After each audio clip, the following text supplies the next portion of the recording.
Okay, we are over here by the swimming pool area on the patio, and the previous inspector before me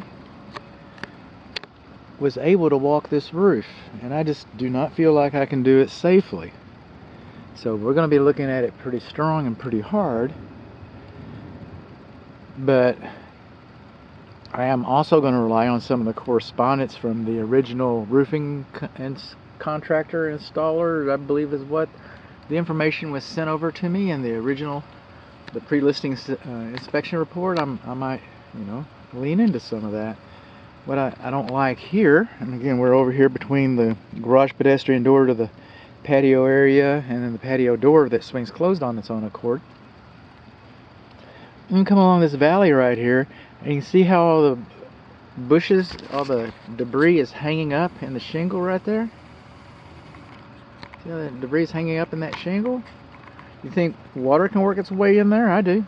I think water can work its way right up in there. And then we come on along here, and we've got between the wall and the shingles, okay, we've got what's known as apron flashing. And this apron flashing is just all pulling loose. Look at that. You think wind-driven rain can jump up in there? You think wind-driven rain can get in there? I do. I think it'll jump right off in there. I think you're asking for it, literally. Coming along over here, and we got our step flashing coming down from the fireplace. It's all sealed, but then when it gets right here to this corner, you see that big gap in there? You think wind-driven rain can wrap around in there and get in there? I do. I think it'll jump right off in there. It's loose. It should have been sealed. That should have been fastened. Okay, that corner should have been addressed. It should have. Apron flashing? Yep. Need it. You know what we don't have here? And what we don't have here, it's especially important up here, okay, is we don't have kick-out flashing. Anytime a wall, a vertical wall, oh, that's not the drip plane. Take that off. Okay, still needs to be sealed. Anytime the vertical plane, okay, a vertical wall meets the drip edge, okay, anytime that happens, we're supposed to have kick-out flashing. Do you see kick-out flashing up there? I don't. I think the water just ribbled down the brick right there. That's what I think it'll do. Dribble. Okay, that's a better word. And see the kick-out flashing over there compared to this kick-out flashing? Not counting the corner. See all those gaps? No.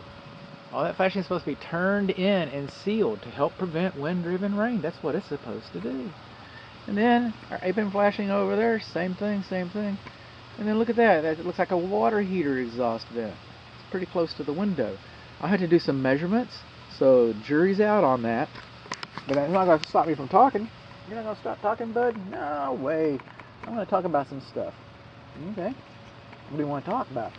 I want to talk about the fact that the way these shingles are installed, they cascade down so that the water cascades down off of the roof. Makes sense. And then the shingles extend so they cascade down into the rain gutter. And so far, okay. Now we reach underneath the shingles here, and the starter course is not sealed. And there's our underlayment. It's on top of the drip edge. That's a good thing. But then in turn, okay, as these shingles are supposed to cascade down, any water that's underneath here rolls down the underlayment where the shingles fail. That's your spare tire.